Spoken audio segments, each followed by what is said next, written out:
ಕ್ಷೇತ್ರದಲ್ಲಿ ನಮ್ಮ ಕ್ಯಾಂಡಿಡೇಟ್ ಗೆದ್ದಿದ್ರು ಅಂತಂದ್ರೆ ನಾವ್ ಗೆಲ್ಲೋ ಚಾನ್ಸಸ್ ಇದೆ ಅಂತ ಅರ್ಥ ತಾನೆ. ಹೌದು.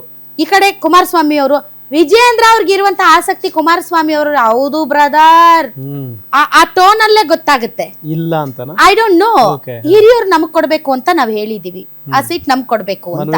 ಸೊ ಕುಮಾರಸ್ವಾಮಿ ಅವರು ಹಿರಿಯೂರ್ ಸೀಟ್ ಬೇಕಂತಿದ್ದಾರೆ, ವಿಜಯೇಂದ್ರ ಅವರು ಹಿರಿಯೂರ್ ಸೀಟ್ ಬೇಕಂತಿದ್ದಾರೆ. ಈಗ ಮೋಸ್ಟ್ ಪ್ರಾಬಬ್ಲಿ ಧಾರವಾಡ ಗ್ರಾಮೀಣ ವಿನಯ್ ಕುಲಕರ್ಣಿ ಅವರು ಕನ್ವಿಕ್ಟ್ ಆಗಿರೋದ್ರಿಂದ ಆ ತೆರವಾದ ಸ್ಥಾನಕ್ಕೆ ಮತ್ತೆ ಉಪಚುನಾವಣೆ ನಡೀಬೇಕು. ಮೋಸ್ಟ್ಲಿ ಅದು ಬಿಜೆಪಿಗೆ, ಇದು JDS-ಗೆ ಅಂತ ಏನಾದ್ರೂ ಮಾತುಕತೆ ಆಗಿದೆಯಾ ಐ ಡೋಂಟ್ ನೋ. ಬಟ್ ಇಬ್ರು ಹಿರಿಯೂರ್ ಅಂತೂ ಕ್ಲೇಮ್ ಮಾಡ್ತಾ ಇದ್ದಾರೆ, ಹೌದಾ? ಸೊ ಈಗ ನನ್ನ ಒಂದು ವಿಶ್ಲೇಷಣೆ ಏನು ಅಂದ್ರೆ, ಕುಮಾರಸ್ವಾಮಿ ಅವರೇ ನಿಮಗೂ ಮತ್ತು ಸಮನ್ವಯ ಸಮಿತಿಗೂ ಆಗಲ್ಲ, ನಿಮ್ಗೆ ಅಚ್ಚು ಬರಲ್ಲ. ಯಾಕೆ ಹೇಳಿ? ಹೋದ ಬಾರಿ ನೀವು ಮುಖ್ಯಮಂತ್ರಿ ಆಗಿದ್ದಂತಹ ಸಂದರ್ಭದಲ್ಲಿ ಕಾಂಗ್ರೆಸ್ ಮತ್ತು JDS ಮೈತ್ರಿ ಸರ್ಕಾರದಲ್ಲಿ ಇದೇ ಒಂದು ಸಮನ್ವಯ ಸಮಿತಿ ಮಾಡಿದ್ರು. ಅದಕ್ಕೆ ಅಧ್ಯಕ್ಷರು ಸಿದ್ದರಾಮಯ್ಯನವರಾಗಿದ್ರು. ಅದ್ಯಾವ್ದೋ ತಪೋವನನೋ ಶಾಂತಿವನನೋ ಹೋಗಿ ಕುತ್ಕೊಂಡ್ರು. ಆಮೇಲೆ ಏನಾಯ್ತು ಅಂತ ನಿಮ್ಗೆ ಗೊತ್ತು ತಾನೆ.